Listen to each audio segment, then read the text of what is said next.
Meus queridos amigos de todos os fiscos dos estados da federação, muito boa tarde. Quero iniciar minha fala. Falar para vocês é muito bom, né? Muita gente conhecida, muita gente amiga na plateia. A gente se sente muito em casa. Quero pedir desculpas se falar rápido demais para os nossos tradutores. Por favor, me avisem se cometer alguma indelicadeza. Quero iniciar minha fala, então, na tarde de hoje, saudando a todos os presentes, e o faço na pessoa do nosso presidente de mesa, o companheiro de longa data, Celso, com quem eu tive a honra de trabalhar desde o Rio Grande do Sul, e desde então, já vão alguns bons anos, né, Celso? A gente vem desenvolvendo um trabalho aí em todo o Brasil.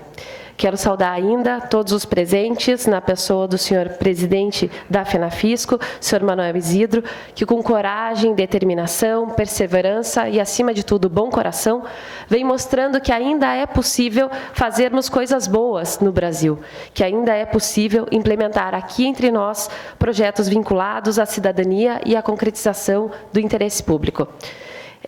Essa diretoria, assim como todas as demais que a sucederam, cujos amigos estão aqui presentes, sem dúvida nenhuma é um exemplo para a sociedade brasileira tão carente de boas práticas de gestão. Como os senhores sabem, já faz alguns 10 anos que eu venho falando sobre administração tributária no Brasil inteiro, e eu confesso que está no meu currículo Lattes o fato de eu ser assessora para assuntos da lei orgânica da FENAFISCO é um motivo para mim de grande honra e orgulho. Então, agradeço de público, com eterna gratidão, a todos os meus amigos que permitiram a mim essa condição. Quero saudar ainda a todos os integrantes das diretorias, das organizações sindicais aqui presentes.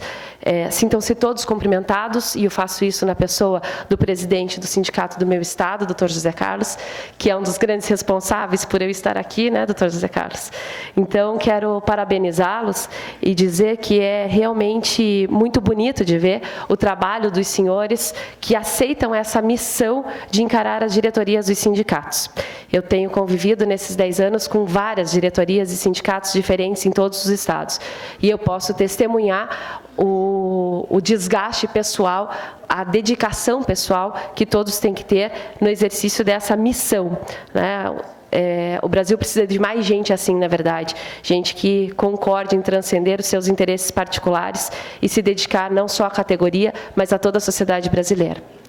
Quero saudar ainda a brilhante palestrante que me antecedeu, a doutora Margarete, dizer que foi uma palestra excepcional para nós, aqui do Brasil, que estamos tão carentes de boas técnicas de gestão em termos de administração pública brasileira, e que se temos uma administração tributária eficiente hoje, não se dá tanto por programas de governo, mas muito mais pela iniciativa e pela dedicação desses servidores que aqui estão. São eles os responsáveis pelos nossos êxitos na administração tributária.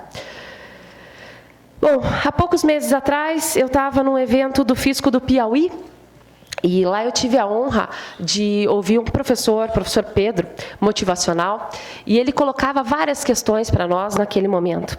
E ele falava, né, o que podemos mudar para termos o mundo que queremos? O que devemos mudar para construir essa realidade melhor que almejamos? E terminava nos provocando da seguinte maneira: o que nós estamos fazendo para termos o mundo que achamos que merecemos? Eu confesso que essa pergunta dele me fez retomar o tema da reforma do Estado, né? Vocês sabem que eu venho falando só de lei orgânica nos congressos da FENAFISCO, né? Faz algum tempo já que eu participo, mas sempre falando de PEC 186, sempre falando da lei orgânica. Hoje, depois dessa provocação daquele professor lá no Piauí, eu me senti provocada para tentar enfrentar um outro tema, que é um tema da reforma do Estado, que é um tema, na verdade, que é o pano de fundo de toda a nossa discussão sobre lei orgânica e de toda a nossa defesa da PEC 186. Então, em princípio, eu não vou falar de lei orgânica hoje, mas só em princípio. Evidentemente que os meus 10 minutos finais serão dedicados a esse tema que arrombou meu coração já há algum tempo.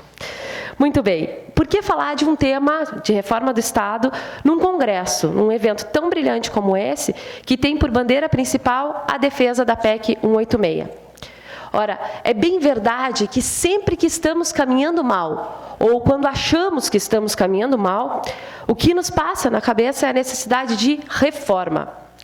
Essa experiência no Brasil parece indicar sempre o último resquício de esperança. É uma palavra, reforma, é uma expressão, reforma do Estado, que já traz em si um conjunto de ideias que traduz, de um lado, a insatisfação com o que hoje existe, e de outro, a crença de que podemos conseguir algo melhor. Afinal, esse é o maior legado do iluminismo ocidental. Nós acreditamos mesmo que somos capazes de construir um mundo melhor, um mundo mais evoluído. Mais uma vez, no Brasil, nos deparamos com uma realidade que clama por reformar, que clama por reformas. Recebemos hoje, de uma maneira generalizada, todos os dias, um conjunto enorme de más notícias. Corrupção, má versação de recursos públicos, má qualidade de serviços públicos, alta do dólar, regressão da economia, alta da inflação, baixa do índice de confiabilidade do Brasil, são algumas das manchetes que vemos, com dor no coração, alimentando os nossos jornais diários. Não existem notícias positivas? Evidente que existem, mas hoje, nesse momento, parece que divulgá-las não faz parte da agenda da imprensa nacional. Mas, de qualquer maneira, mesmo considerando boas notícias positivas, nós temos a convicção de que há muito a ser mudado em nosso país. O problema é que o direcionamento que vem sendo feito dessas notícias e de todo o contexto que nós vivemos hoje é tão forte que, ao invés de pensarmos em modificar a gestão do Estado, ao invés de pensarmos em modificar os instrumentos que levaram ao estado de coisas que não nos deixa satisfeitos, ao invés de pensarmos em discutir a legitimidade daqueles que estão no poder, seja nas esferas municipais, estaduais ou federais, o que se vê é a sociedade discutindo e criticando de novo um modelo de Estado. O que vem sendo novamente atacado hoje, meus amigos, nessa grande discussão sobre legitimidade do poder público, não é mesmo a legitimidade de um projeto de governo. Os lados mais conservadores da nossa sociedade querem nos fazer crer que um Estado que cuida dos desvalidos não é um bom Estado.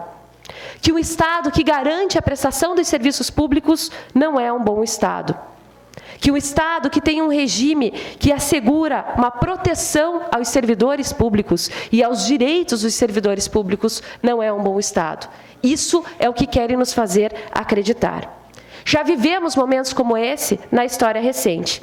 E em momentos assim, em que tudo que é bom parece que fica escondido, nossa tendência é aceitar aquilo que se mostra radicalmente oposto ao que vivenciamos. Mas não nos enganemos, meus amigos. A reforma que hoje vem sendo desenhada pelo Congresso Nacional e nas assembleias legislativas dos nossos estados não é uma resposta à corrupção. Não é orientada pelo valor da honestidade. Basta ver a discussão sobre reforma política. O que vemos, infelizmente, é uma tendência reformista, sim, mas uma reforma conservadora que habita hoje o poder legislativo, guardadas as honrosas exceções, dentre elas, Décio Lima, que a gente sempre tem que lembrar com honras e louvor. E essas reformas vão sendo conduzidas ao bel prazer de quem hoje ocupa e habita esse espaço. E é por isso que é importante falar de reforma do Estado num congresso sobre a PEC 186. Porque eu acredito que a aprovação da PEC 186, com a garantia da necessária autonomia para o fisco do nosso país, ela sim, é isso sim que permitirá uma verdadeira reforma, orientada pelos valores da democracia que ainda estão assegurados na Constituição de 88. Queremos honestidade? Queremos mais recursos para o Estado? Queremos mais eficiência na prestação dos serviços públicos? Queremos garantias funcionais para os servidores? Queremos combater a corrupção? Queremos o desenvolvimento não só econômico, mas social do nosso país? Então, nós temos que propor a nossa reforma do Estado, a reforma do Estado dos cidadãos, que só será possível com a aprovação da PEC 186. E é esse o recorte que eu pretendo fazer nesses 21 minutos que me sobram. Os senhores estão vendo como eu estou certinha hoje, em respeito a todos aqui presentes. Trouxe por escrito, estou contando o tempo. Prometo que vou avançar só uns 25 minutos. Em verdade, quando nós discutimos reforma do Estado, e eu vou direcionar sempre a nossa discussão para a reforma do aparelho do Estado em relação à administração tributária, nós temos alguns momentos muito marcantes. O primeiro momento, que para mim é paradigmático e que nos traz reflexos até hoje para a administração pública de modo geral, mas também para a administração tributária, é justo a criação do Estado liberal em superação ao Estado absolutista. Se nós fizermos um recorte histórico e pensarmos só na Europa Ocidental, na verdade, quando tivemos a primeira grande reforma do Estado moderno, quando tivemos a criação do Estado liberal, a conquista política de toda a sociedade foi construir o termo cidadão. Passamos de súditos do Estado absolutista, passamos de súditos do rei para sermos cidadãos, para sermos sujeitos de direitos e obrigações. Aqui no Brasil, isso se deu, em tese, com a proclamação da República, já no final do século XIX. Nesse momento, o Estado deixa de se traduzir em uma concentração de poder nas mãos dos reis para ser um instrumento de organização do poder público. Em termos de conquistas constitucionais, o Estado liberal nos traz, consagrado nas cartas constitucionais, os direitos fundamentais de primeira geração: vida, liberdade e igualdade. E eu só pontuo essa primeira reforma, na verdade, não como um apelo à história e nem mesmo como uma digressão teórica, mas porque o Estado liberal traz também, ou pretendeu trazer também, uma forma de ruptura com o modelo de gestão anterior. E o modelo de gestão anterior, o patrimonialismo, que vigorava no Estado absolutista, esse sim, infelizmente, ainda traz consequências para a nossa realidade atual. Lá no patrimonialismo, que vigorava antes, portanto, do Estado liberal, nós tínhamos a administração pública vista pelos governantes, pelos reis, como um bem do governante, como um bem do rei, como um bem da coroa. E era com base nessa premissa, trazida por Max Weber para avaliar e explicar o patrimonialismo, que toda a gestão administrativa era feita. Ou seja, toda a administração, entre aspas, pública, era nada mais, nada menos do que a administração do rei, a administração do governante.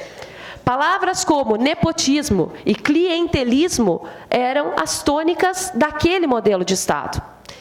É claro que nos estados em que houve a revolução propriamente dita, nos estados que conseguiram cortar as cabeças dos reis, nos estados que conseguiram, claro que simbolicamente, transformar ou substituir uma casta no poder por outra, nós tivemos uma superação desse modelo patrimonialista. Mas, meus senhores, infelizmente, na administração pública brasileira, mesmo com a proclamação da República, os detentores de poder continuaram sendo exatamente os mesmos detentores de poder que eram na época do Império. Adriana, para que falar disso numa palestra sobre lei orgânica, sobre administração tributária, num congresso sobre a PEC? Porque justamente essas características do modelo patrimonialista, o nepotismo, o clientelismo, a ingerência de interesses privados na administração tributária, que nós queremos extirpar com a PEC 186. Essas são as verdadeiras mazelas do Brasil. Essas são os verdadeiros defeitos que a gente tem que construir, que reformar em nosso Estado. E é por isso que eu começo tão lá atrás, no momento inicial ainda da teoria do Estado. Reformar o Estado brasileiro hoje, reformar a administração pública brasileira hoje, não significa só reformar a Constituição de 88. Nós temos que buscar a reforma das mentalidades, que ainda permitem que heranças do patrimonialismo interfiram nos nossos governos e nas nossas atividades. Muito bem.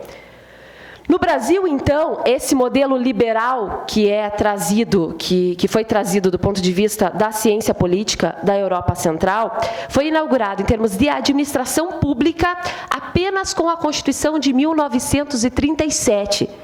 Então, quer dizer, ainda que nós não tenhamos conseguido extirpar todas as heranças, todos os traços do patrimonialismo, é fato que uma administração pública de modelo burocrático, voltada à racionalização do poder, voltada à previsibilidade e à segurança jurídica, valores tão caros que a deputada Margarete nos trouxe em sua palestra inicial, esses valores vieram, mal ou bem, para o nosso país apenas na Constituição de 1937.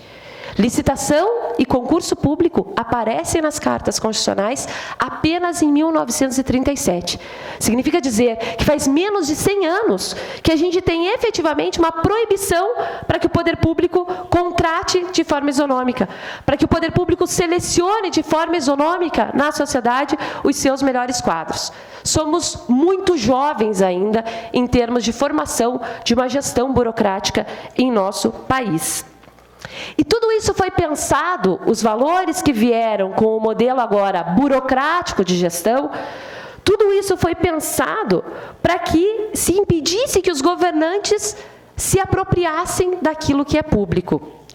O modelo burocrático de gestão, tão criticado por todos nós, até mesmo do ponto de vista jornalístico, né? A gente tem mania de identificar a burocracia como algo enrolado, como algo lento, como algo procedimentalizado em excesso, como um excesso de carimbos, como foi falado aqui na palestra do início da tarde de hoje. Mas, na verdade, a burocracia, meus queridos, foi pensada como um modelo de gestão capaz de controlar e racionalizar o poder. Max Weber dizia que era a burocracia o único meio de gestão capaz de trazer para a esfera administrativa uma dimensão democrática. Porque a burocracia está pautada no quê? Está pautada em procedimento, está pautada em tratamento isonômico, está pautada em racionalidade e em segurança jurídica. Na perspectiva mesmo democrática de uma percepção burocrática de Estado, a reforma do Estado brasileiro que trouxe isso para as nossas cartas constitucionais foi consolidada pela Constituição de 88. Foi apenas na Constituição de 88 que a administração indireta, por exemplo, passou a ser obrigada a fazer licitação. Foi apenas na Constituição de 88 que todas as entidades da administração direta e indireta e todos aqueles que recebem qualquer tipo de recursos públicos são obrigados a prestar contas aos tribunais de contas. Vejam como é recente as nossas conquistas, ou como são recentes as nossas conquistas em termos de uma gestão que seja desvinculada de interesses pessoais. E isso, é claro, estamos falando em termos de Constituição. Infelizmente, ainda não estamos falando em termos de administração de pessoal concretamente. Ainda vemos, com tristeza no coração, muitos gestores que tratam da coisa pública como se sua fosse, que manipulam interesses públicos como interesses privados, que discutem, disseminam, dizimam, não disseminam, mas destroem direitos dos servidores públicos para atender a planos de governo, não a planos de Estado. Infelizmente, a ideia de que o servidor não é servo do rei, mas é servo da lei, tão somente, uma ideia que vem de Max Weber desde o século passado, ainda em muitos estados e municípios da nossa federação, não é uma realidade. Muito bem. Tudo isso é ainda mais interessante se a gente for pensar que a Constituição de 88 não só consolidou um modelo burocrático de gestão, esse modelo racionalizado, previsível, mas extremamente formalista, é verdade, mas também a Constituição de 88 nos trouxe algo que para a administração tributária é essencial. A Constituição de 88 finalmente trouxe para a concepção de Estado brasileira a garantia dos direitos fundamentais da forma mais plena possível. A partir da Constituição Cidadã, de Ulisses Guimarães e de todos nós, o Estado passa a ser responsável por dar aos cidadãos condições de vida digna. Os direitos fundamentais não são mais só vida, liberdade, igualdade e propriedade. Os direitos fundamentais são também todos aqueles que fazem um cidadão ter condições de uma vida digna. Nós temos agora a disseminação de serviços públicos, de saúde, de educação, que já eram serviços que já existiam, mas também de energia elétrica, de saneamento básico e de tantos outros serviços públicos consagrados na Carta. É claro que antes nós já tínhamos esses serviços públicos, mas foi só na Carta Constitucional de 88 que eles passaram a ser direito subjetivo do cidadão. Desde sempre se falava que os cidadãos brasileiros tinham direito à saúde, mas foi só com o fundamento constitucional da Carta de 88 que eu posso, como advogada, entrar com uma ação judicial e exigir que o meu juiz determine ao Estado a concessão de um medicamento para uma criança carente. essa efetividade dos direitos fundamentais, essa efetividade, essa obrigatoriedade da administração pública prestar os serviços públicos, isso é conquista recente, isso é conquista da Constituição de 88. Ou seja, o nosso modelo de Estado social e democrático de direito é conquista da Constituição de 88. Por que isso é tão importante para a administração tributária? Porque, ora, a Constituição demonstra o quê? Os maiores anseios da sociedade. Então, é certo que lá em 1988, a sociedade brasileira entendia, sim, que o Estado era responsável por prestar todos esses serviços à coletividade. E se é assim, evidentemente que há um órgão específico dentro desse Estado capaz de permitir a esse Estado ter recursos para prestar esses serviços. E aí, volto ao que falo sempre, não é, meu amigo Liduino? Sem administração tributária, não tem direito fundamental assegurado. Sem administração tributária, não tem médico no posto de saúde. Sem administração tributária...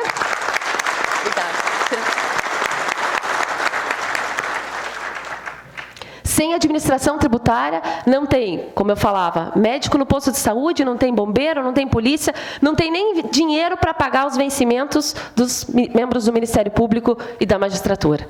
Né? Vocês devem lembrar daquela piadinha que eu já lhes contei certa vez, vindo para um congresso da FENAFISCO, encontrei um amigão meu no aeroporto, e ele é juiz federal. Ele perguntava, mas o que você vai falar dessa vez lá? E eu falava, para aqueles que já escutaram, me perdoem a repetição, mas eu acho importante.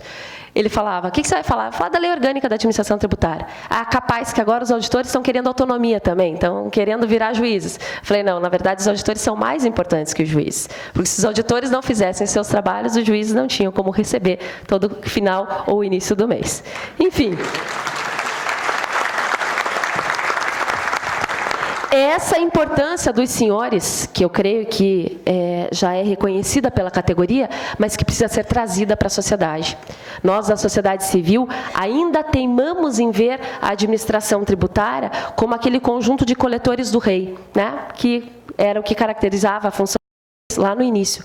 Nós precisamos mesmo, e as campanhas que os sindicatos vêm fazendo em níveis estaduais, está muito legal, meu estado está divulgando no Facebook, por exemplo, toda semana tem um cartazinho novo para mostrar para a sociedade qual é a importância da atividade essencial que a administração tributária realiza.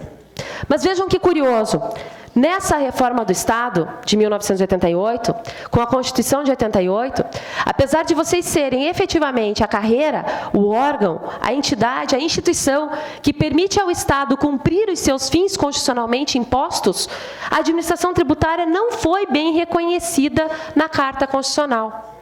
Nós precisamos ainda de mais uma reforma, que veio em 1990, incrivelmente, junto com uma tendência de desmantelamento do Estado, né, toda uma tendência de pensamento neoliberal, mas foi só na reforma de 1990, e na sequência, com a emenda constitucional de número 42 de 2003, que nós tivemos o reconhecimento mesmo da importância da administração tributária. Curiosamente, quando todos os servidores públicos vinham sendo atacados pela mídia, quando todos os servidores públicos, quando a categoria de servidor público era colocada pela mídia como a responsável pela ineficiência do Estado, quando a categoria de servidores públicos era colocada na mídia, pela Folha de São Paulo, inclusive, quase todo dia, como aquela categoria que era responsável pelos roubos das contas públicas, porque, afinal de contas, o servidor público ganhava muito, segundo eles, naquele momento, curiosamente, os auditores fiscais, a administração tributária, enquanto instituição, pelo menos na Carta Constitucional, foi valorizada. Porque, nesse momento em que se tinha toda uma tendência reformista no Brasil, de se diminuir o Estado, de se passar de um Estado social para um Estado neoliberal, de se implantar no Brasil mecanismos da administração pública gerencial, ou seja, mecanismos de gestão do setor privado dentro do poder público, controle de metas e resultados, meus amigos mineiros me ensinaram bem como isso funciona, muito bem. Nesse momento, a administração tributária é tratada na Constituição, então, como atividade essencial. É tratada na Constituição como uma instituição que tem que ter carreira específica. E é tratada na Constituição como uma instituição que tem que ter precedências de recursos. Como eu sempre venho dizendo, para quem olha a nossa Carta Constitucional, vai constatar que a reforma promovida, iniciada por Fernando Henrique Cardoso, e na sequência, a reforma gerencial do Brasil, teria dado à administração tributária o seu status devido, o status de atividade essencial.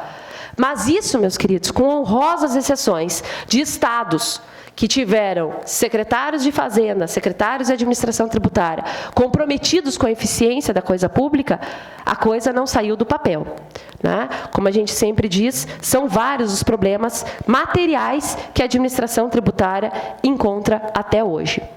Mas voltando para o tema da palestra, saindo do meu tema da administração tributária propriamente dita, vamos ver. Na verdade, o modelo burocrático, então, entre nós, dizem os mentores da reforma de 90, não deu certo. A burocracia atrasa os processos, a burocracia não é capaz de gerenciar os procedimentos com eficiência e agilidade, a burocracia, dizem os críticos desse modelo, atravanca o servidor público, deixa o servidor público menos incentivado para o trabalho. Então, a burocracia não deu certo. O gerencialismo também não deu certo. Não há quem diga, naqueles estados que já implementaram controle de metas e resultados pelos servidores públicos, que essa é a melhor forma de controle, que essa é a melhor forma de gestão. E isso aconteceu por quê, senhores? Agora, nos últimos, até meu celular acabou a bateria, então não tem como controlar o tempo, tá? Nos últimos minutos que me restam, eu ouso dizer que nem burocracia, nem gerencialismo no Brasil deram certo, porque, efetivamente, tanto um quanto o outro modelo, quando as reformas foram feitas, foram implementados entre nós sem que houvesse, efetivamente, uma mudança de mentalidade.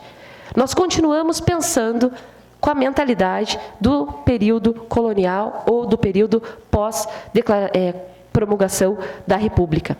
Na verdade, nenhuma vez na história do nosso país nós tivemos um pensamento, uma reflexão de um modelo de administração pública que fosse nosso.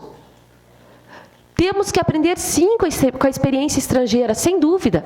A deputada hoje nos mostrou o quanto temos a aprender com a experiência internacional. Mas nós precisamos pensar um modelo que seja típico para a nossa realidade. O brasileiro não tem condições, em termos de mentalidade, de assumir um modelo burocrático duro, que é o modelo da Europa Ocidental. O brasileiro não tem condições, muito menos, talvez ainda, de assumir o modelo gerencial que é praticado nos Estados Unidos e na Inglaterra. Nossos padrões culturais não são adaptáveis a esses dois modelos. Nós precisamos pensar um modelo de administração, e por isso eu aceitei o desafio de falar de reforma do Estado com os senhores hoje, porque nós precisamos começar a pensar no modelo de administração brasileira, no modelo de gestão que seja típico e seja possível, e seja adaptável às nossas condições físicas, emocionais e estruturais de administração pública. Um modelo, sim, que convive com ingerência política nas áreas técnicas. Um modelo que convive com ingerência econômica dentro do Estado. Um modelo de administração pública que consiga romper, por fim das contas, e definitivamente, com essas amarras que o patrimonialismo nos trouxe. Com clientelismo, com nepotismo e com todos os ismos que mazelam o nosso país. E, senhores, eu não tenho dúvida em dizer, e esse é o tema da minha tese do pós-doutorado, que eu começo agora em novembro, eu não tenho dúvida em dizer que o fundamento para a reforma do Estado brasileiro, de acordo com as nossas necessidades, passa por uma consolidação dos valores do Estado democrático de direito, pensado pela Constituição de 88. Isso é dizer o óbvio, né? Graças a Deus, essa fórmula ainda não saiu da Constituição. Como faremos isso? Instrumentalizando os mecanismos de controle. Sem controle, não adianta ter gerencialismo, burocracia ou qualquer outro modelo. Nós precisamos de controle da administração pública. Nós precisamos de controle também da iniciativa privada. Num primeiro momento, um controle democrático, permitindo uma maior participação popular na administração pública, sim, audiência pública, consulta popular. Sei que muitos dos senhores vão balançar a cabeça concordando, mas todos nós sabemos o quanto são frágeis ainda as nossas participações políticas através da audiência pública e consulta popular. Mas isso vem mudando. Eu lembro com muita alegria daquela audiência pública que tivemos em relação à PEC 186. Daquelas. O quanto foi bonito de ver a categoria do fisco nos plenários em Brasília e participando efetivamente. E vou dizer, se não tivesse esse apoio, a PEC 186 estaria ainda na gaveta. Tudo bem, ela ainda não veio para plenário, mas virá. Então, um fortalecimento desse controle popular, mas principalmente um fortalecimento das instituições de controle. Ministério Público, sim, devidamente controlado e respeitado de acordo com a lei. Ministério Público, Polícia Federal, mas também, meus senhores, o que está faltando nesse tripé é o controle que a própria administração tributária pode exercer perante a sociedade. Mas para exercer bem esse controle, para exercer tecnicamente esse controle, para exercer esse controle de maneira a possibilitar a reforma do Estado que todos nós queremos, uma verdadeira reforma do Estado que tire a possibilidade de sonegação e corrupção no nosso país, nós precisamos daquilo que é o lema desse Congresso. Nós precisamos da PEC 186 aprovada. Nós precisamos de uma estrutura de administração tributária que tenha, sim, autonomia funcional, autonomia financeira e autonomia administrativa. Nós precisamos que seja a administração tributária gerida por pessoas e dentro da própria administração tributária. É um absurdo que ainda hoje, 2015, a gente tem administrações tributárias em diversos estados da federação que são geridas por um secretário da Fazenda que não tem informação como auditor. Isso retira a qualidade técnica da administração tributária. Para não falar aqui de todos aqueles problemas que nas 8 palestras que eu já dei por aqui com os senhores, eu já falei, de toda a questão da ingerência política e econômica que a gente vê ainda hoje dentro desse importante órgão de controle para a democracia brasileira. Então, falar de reforma do Estado, na verdade, é para constatar que sim, precisamos de uma reforma, mais uma vez. Mas é para dizer que nós não queremos essa reforma que vem sendo jogada em cima da gente por um Congresso reacionário. Nós queremos uma reforma democrática, que não defenda simplesmente um modelo assistencialista de Estado. Creio também que esse momento nós não temos como colocar no Brasil. Mas nós precisamos de uma reforma que continue assegurando aos servidores públicos e às instituições públicas a sua democracia e o seu papel. A tarefa é bem difícil, Se quando a gente fala de aprovação da lei orgânica, eu termino dizendo, acreditem, senhores, tenhamos esperança, ela vai sair do papel. Se quando a gente fala de PEC 186, a gente termina a palestra dizendo, vamos lá, senhores, a gente vai conseguir, a PEC vai vir para votação e a gente vai aprovar. Falar de reforma do Estado brasileiro, pensando no modelo de Estado que extirpe mesmo as mazelas do patrimonialismo, que consiga mesmo colocar na cadeia todos aqueles que usaram indevidamente o nosso dinheiro, através também da atividade da administração tributária, puxa vida, esse projeto é ainda mais audacioso, é ainda maior. Mas eu penso que o nosso papel nesse projeto gigante é justamente a luta pela PEC 186. Em suma, senhores, agora eu acho que já deve ter estourado o meu tempo, eu queria dizer que a gente está vivendo novamente no Brasil, e agora eu não estou falando de problema de governo, estou falando de tendência de administração mesmo. A gente está vivendo novamente no Brasil um momento de ataque aos servidores públicos. O meu estado, para não falar de nenhum outro da federação, mas o meu estado, recentemente, a administração tributária do meu estado, que é um órgão extremamente forte, extremamente organizado, com um sindicato combativo, vem sofrendo afrontas às suas garantias legais. E essas afrontas, eu volto a dizer, elas só são possíveis porque nós não temos lá no Paraná a aprovação da nossa lei orgânica. No meio da confusão, a solução que se tirou lá no Paraná foi vamos diminuir as garantias, ou vamos tentar, porque a gente vai conseguir afastar isso na Assembleia, se Deus quiser, mas vamos tentar atacar as garantias dos servidores. Estou dizendo isso, pessoal, para a gente ter certeza de que ainda é necessário resistir, e resistir com as nossas garantias institucionais. Estourando meu tempo, pedindo desculpas a todos, mas eu vou pedir licença para vocês para ler um texto que, ultimamente, diante de todas as mazelas que a gente vem sofrendo, é um texto que tem me dado um pouquinho de alento, um pouquinho de esperança. Ele diz mais ou menos assim: há dias em que temos a sensação de que chegamos ao fim da linha. Não conseguimos vislumbrar uma saída viável para os problemas que surgem em grande quantidade. Todos nós já passamos por um desses dias, e todos nós, nesses dias, já pensamos em desistir. No entanto, vale a pena resistir. Resista um pouco mais, mesmo que as feridas latejem e que a sua coragem esteja cochilando. Resista mais 1 minuto e será fácil resistir aos demais. Resista mais um instante, mesmo que a derrota seja um imã, mesmo que a desilusão caminhe em sua direção. Resista mais um pouco, mesmo que os pessimistas digam para você parar, mesmo que sua esperança no fim. Resista mais um momento, mesmo que você não possa avistar ainda a linha de chegada, mesmo que a insegurança brinque de roda à sua volta. Resista um pouco mais, ainda que sua vida esteja sendo pesada na balança dos insensatos e que você se sinta indefeso como um pássaro de asas quebradas. As dores, por mais amargas, passam, tudo passa. A situação muda como mudam as estações.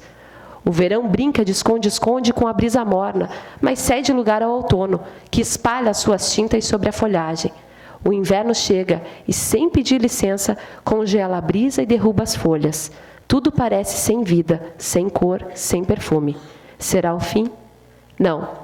Eis que surge a primavera e estende seus tapetes multicoloridos, espalhando perfume no ar e reverdecendo novamente a paisagem. Assim, quando as provas lhe baterem à porta, não se deixe levar pelo desejo de desistir. Resista um pouco mais. Resista, porque o último instante da madrugada é sempre aquele que puxa a manhã pelo braço. E essa manhã, bonita, ensolarada, sem algemas, nascerá para você em breve, desde que você resista. Façamos a nossa parte, assumamos a nossa responsabilidade na construção de uma sociedade livre, justa e solidária, cumprindo, através das nossas atividades, os objetivos que a Constituição Federal de 88 nos trouxe. Obrigada.